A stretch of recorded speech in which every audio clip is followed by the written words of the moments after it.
평안히 전한 거룩한 복음입니다. 내가 진실로 너희에게 말한다. 나를 믿는 사람은 내가 하는 일을 할 뿐만 아니라 그보다 더 큰 일도 하게 될 것이다. 내가 아버지께 가기 때문이다.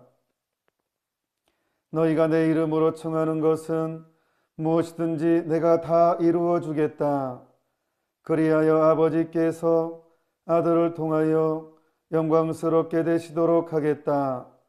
너희가 내 이름으로 청하면 내가 다 이루어 주겠다.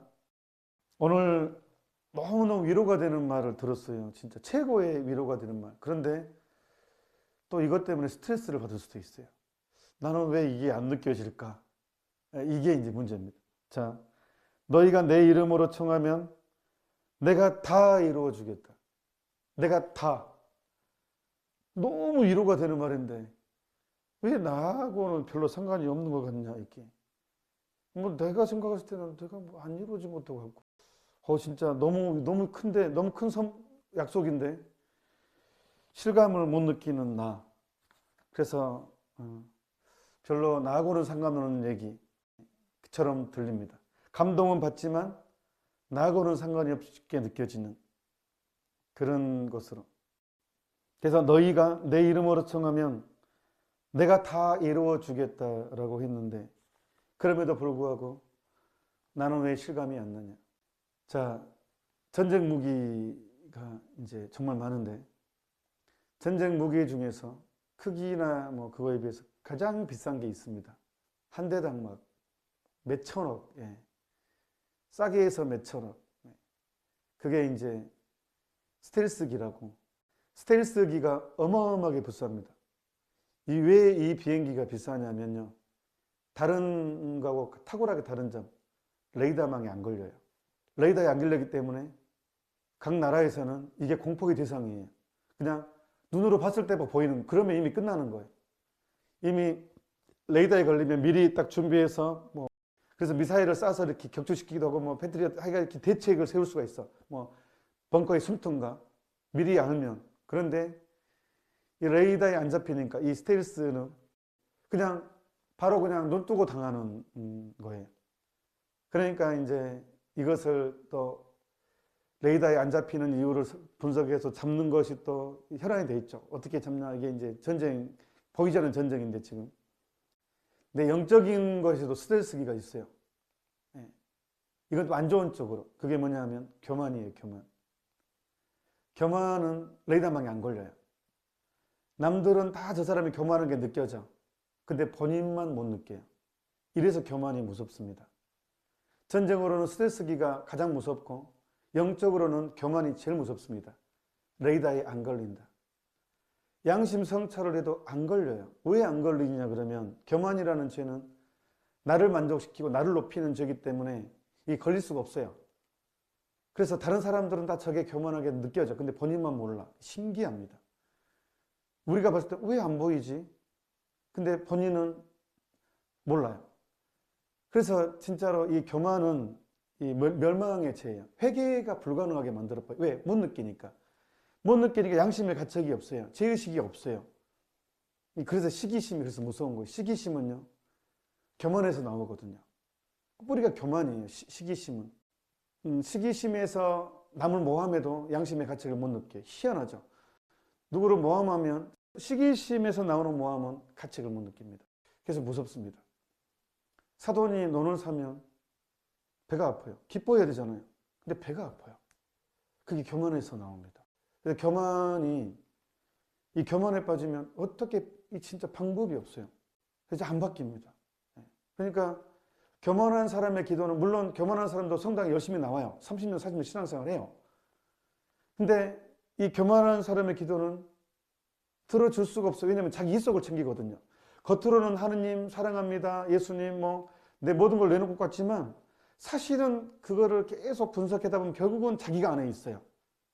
겉으로는 하느님께 충성을 다하는 것 같고 하는 게 내 모든 것을 하는 것 같지만 결국은 자기 만족을 계속 그걸 분석하면 결국은 그 안에는 자기 이속을 챙기고 자기 만족을 챙기는 게 들어있기 때문에 하느님 그걸 보시잖아요. 그렇기 때문에 그게 안 되는 겁니다.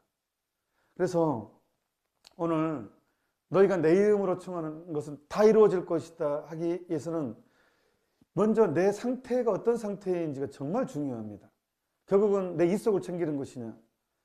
만약에 이빨이 썩어가는데 자녀가 이빨이 다 썩어 있어요. 그런데 자녀가 부모한테 사탕을 사달라고 졸라요. 어떤 부모가 사탕을 사주겠습니까? 이빨이 다 썩어가고 있는데 정말 너 이거 먹고 더 썩어라 하는 부모는 사주겠죠. 하지만 정말 자녀를 사랑하는 부모라면 그 아이가 아무리 때를 써도 절대로 들어주지는 않습니다. 그게 부모 사랑입니다. 들어주지 않는 것이 부모의 사랑입니다. 들어주는 것이 자식을 망치는 것이고, 자식이 만약에 당뇨를 앓고 있는데 어떤 부모가 설탕을 달라고 그거 먹으면 더 망가지는데 어떤 부모가 주겠습니까? 그러니까 우리가 이기심, 자기 입속을 챙기는 것에서의 어떤 청하는 것은 하나님은 그 영혼을 들어주시기, 그 영혼을 살려주시기 위해서라도 절대로 안 들어주시는 거예요. 그래서 대들에서 성례 천주자배액을 읽어보면 그런 내용이 나옵니다. 하느님은 자기를 믿지 않는 겸손한 영혼을 찾아다니시며 그 영혼과 일을 하신다고 그렇게 나옵니다. 자기를 믿지 않는 겸손한 영혼. 그러니까 일단 겸손하려면 자기를 믿지 않아야 된다는 거. 이게 기본 베이스예요. 겸손의 기본 베이스. 보통 어떤 영혼이 교만하냐? 스텔스 기계처럼 레이더에 안 걸리느냐? 그러니까 우리는 좀 이제 나중에 강론 끝에는 겸손의 확실한 방법도 말씀드리겠지만, 물론 제가 이런 말을 한다고 해서 제가 겸손하다는 뜻은 아닙니다. 이건 겸손은 굴욕을 당해야지만 오는 덕입니다. 겸손은 그냥 이루어지지 않습니다. 굴욕과 모욕과 몰리에 통해서 겸손은 서서히 만들어집니다. 자, 짜증을 많이 내. 이 교만의 열매입니다. 짜증이. 물론 이 일이 많아서 너무 일이 많으면 짜증도 나죠. 너무 스트레스를 너무 많다 보면 사람은 짜증이 납니다. 그것도 원이지만 더 많은 경우에 일반적으로 평소에 짜증을 많이 낸다. 교만한 영혼의 특징입니다. 자기 만족을 안 되거든요. 자기 중심이기 때문에, 자기 중심이 안 차기 때문에 짜증을 많이 냅니다. 두 번째, 교만한 영혼은 남의 말을 잘 안 듣습니다. 자기가 항상 옳기 때문에, 자기 중심이기 때문에 남의 말을 안 듣습니다. 어떤 일을 당할 때는 변명을 진짜 많이 합니다. 그러니까 절대로 잘못을 인정하지 않습니다. 어떤 식으로 자기 핑계거리를 만들어서 작은 거라도 만들어 크게 만들어서 자기를 합리화하는데 모든 걸 쏟습니다. 절대 잘못을 잘 인정하지 않습니다. 그러니까 교만한 사람들하고 대화를 하면 대화가 안 됩니다. 자기 중심이기 때문에 객관적이지 않습니다. 계속 대화가 꼬일 수밖에 없습니다. 더 혼란스러워요. 처음에는 이 초를 가지고 얘기했는데 나중에 대화하다 보니까 다른 이 독소대 가지고 얘기를 하고 있는 걸 느끼게 돼요. 교만한 사람들하고 얘기하다 보면 처음엔 초를 문제로 가지고 있는데 나중에 대화를 한참 하다 보면 초는 없어지고 다른 거 가지고 지금 얘기하게 되는 거예요. 혼란을 가져와요. 머릿속에 혼란을. 교만이 원래 그렇습니다. 혼란스럽게 해버립니다. 깔끔하지 않습니다. 교만해버리면 혼란을 계속 그게 마귀의 전형적인 특징이잖아요. 그러다 보니까 기도도 항상 자기 중심적으로 항상 만들어버립니다. 하느님까지도 내 입맛에 맞는 하느님, 이게 이제 본래 의미 우상 숭배인데, 하느님까지도 하느님은 이러이러해야 돼, 이래야 돼. 내 상식과 내 이해 수준으로 하느님을 만들죠. 내가 새롭게. 하느님 원래 계신 그 하느님이 아니라 내 입맛에 맞는 하느님을 새롭게 만들어야 돼. 내가 중심이기 때문에. 그게 이제 철학적으로는 범신론의 가장 위험한 건데, 모든 사물 안에 신이 깃들어 있어요. 다 신들이에요. 그러다 보니까 나도 이제 하나의 내가 중심이 돼. 그런 게 있습니다. 그러니까 윤리가 없어집니다. 윤리가. 내가 기준이기 때문에. 내가 옳게 생각하면 옳은 것이고 내가 안 좋다고 하면 그게 안 좋은 것이고, 거기서 내로남불이라는 단어도 나오고, 내로남불. 내가 하면 정당한 것이고 다른 사람이 하면 부정한 것이고, 내가 기준이기 때문에 그런 일이 생기는 것입니다. 교만의 특징의 한 관례입니다. 그게. 그러니까 이 교만함은 하느님의 은총을 막아버립니다. 지금 밖에 비가 오고 있거든요. 근데 저는 비를 맞지 않습니다. 지붕이 있거든요. 하느님이 은총을 아무리 비처럼 엄청나게 쏟아줘도 위에 뚜껑을 닫아버리면 한 방울도 안 들어갑니다. 그래서 은총을 막아버린 뚜껑의 역할을 합니다. 교만이. 하느님이 엄청나게 은총을 쏟아주지만 교만한 사람은 바로 그 뚜껑을 딱 닫아버리기 때문에 항아리에 물은 아무리 비가 많이 쏟아져도 항아리에 물이 안 들어간다면 항아리에 뚜껑이 닫아져 있기 때문에 안 들어가는 것입니다. 비가 안 와서가 아니라 뚜껑이 닫아져 있기 때문에. 그러니까 내가 하느님의 은총을 맛을 못 누리고 있다면 그건 하느님 탓이 아니라는 거예요. 내가 어떤 상태에 있는지를 먼저 성찰하라는 것입니다. 그럼 겸손한 영혼은 어떤 영혼이냐? 모욕을 당했을 때 바로 받아들이는 사람, 변명하지 않는 사람. 아니, 십자가성 요한의 표현을 빌리자면 내가 억울해. 내가 정당했지만 내가 모욕을 당했어. 그럴 때 참으로 기뻐할 줄 알면 그게 그때 겸손한 거래요. 내가 모욕 앞에서 기뻐할 줄 알 때, 내가 무시를 당했을 때 기뻐할 줄 알 때. 그리고 겸손한 영혼은 항상 긍정적입니다. 어떠한 경우에도 항상 긍정적으로 얘기하게 됩니다. 근데 반대로 교만한 영혼은 항상 부정적이에요. 어떤 말을 하면 그 말 때문에 이간질이 되기도 하고 본인은 절대로 그런 뜻이 아니라 하지만 결국은 그 말이 이간질의 형태가 돼버리거든요. 그러니까 교만한 영혼들은 항상 말이 약간 그 부정적이고 그 사람의 약점을 먼저 끄집어내고 단점을 먼저 이야기하고, 그러니까 교만한 사람들은 그러니까 항상 그 분란을 일으키게 돼요.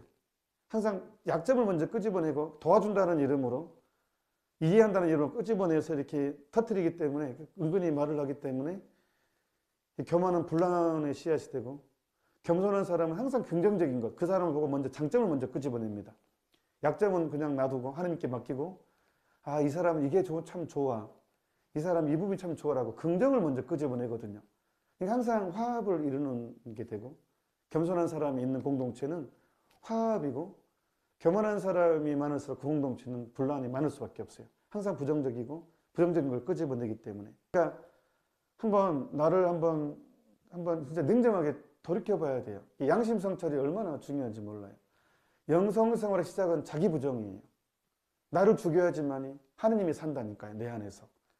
그 작업이 혹독하긴 해요. 모욕을 당해야 하는 거 하느님이 허락하셔야 돼요. 하느님이 나를 정화시키기 위해서 하느님이 나한테 허락하셔요. 그런 순간들을 진짜로 허락하셔요. 그러니까 그 몽포 루도코 성인은 그런 것이 없는 것이 버림받은 것이라고 얘기를 하잖아요. 칭찬만 받고 사는 사람은 버림받는 삶이라고. 그러니까 하느님이 그거를 허락하시거든요. 내가 정당했지만 모욕을 당하게 되는 사건, 오해받는 사건. 근데 그런 것들을 참으로 받아들이는 것, 있는 그대로. 이게 겸손의 특징입니다. 그 상태에서는 하느님이 보입니다. 그리고 간절함도 생깁니다. 그래서 예수님께서 오늘 우리에게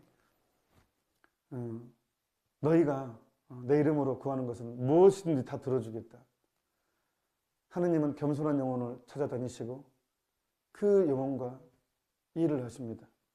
그래서 우리는 어떤 일을 할 때 하느님은 우리가 겸손할 때까지 기다리신 것 같아요. 어차피 시간은 당신 것이기 때문에 절대로 그분은 서두르지 않습니다. 어차피 시간은 당신 것이고, 그래서 그 영혼이 겸손하냐 겸손하지 않느냐만 중요합니다. 하느님 입장에서는 만물의 창조주시고 모든 것을 소유하신 분이시기 때문에 한 영혼이 잘나서 뽑은 게 절대 아니잖아요. 하느님은 한 영혼과 일을 하는 하느님은 오로지 겸손, 능력을 보지지 않고 오로지 겸손만 보고 일을 하신다는 것은 확실합니다. 그리고 중요한 것은 오늘 내 이름으로 청하는 것은 내가 다 들어주겠다라고 한 것을 내 것이 되게 하려면 간절해야 됩니다. 여러분 성체 조배를 많이 해보셨을 것입니다. 정말 간절하게 해보신 적 있으십니까? 정말 간절하게. 진짜로 내 영혼 밑바닥까지 다 내려가서 정말 간절하게 해보신 적이 있습니까? 거기에 하느님이 계십니다. 거기에 앉아 계십니다. 정말 그렇습니다. 또 하나가 바로 신뢰심을 제가 얘기하는 건데, 신뢰심을 가지고 밑바닥까지 내려갔을 때, 간절함 안에 있을 때 하느님을 체험하게 됩니다. 체험 안 할 수가 없습니다. 예. 적어도 새벽 5시까지 기도해 본 적이 있어야 되지만이, 예.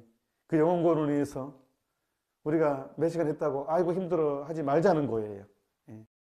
세상을 즐기는데 그렇게 많은 사람이 있다면 하느님을 즐기는 데에도 그런 사람이 있어야 되지 않겠습니까? 새벽까지 기도하고 다음날 좀 일어나서 하는 하느님에 대한 이 열망이 있어야 된다.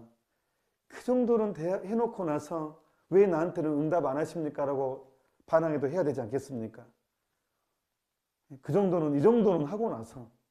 하지만 그거 없이 편안하게 그냥 하느님 도와주는 마술처럼, 신앙을 마술처럼 이렇게 뭐 해줘야지. 그래놓고 안 해준다고 하느님은 나한테는 왜 이렇게 하시냐고 불공평하신 하느님 그러면 되겠습니까?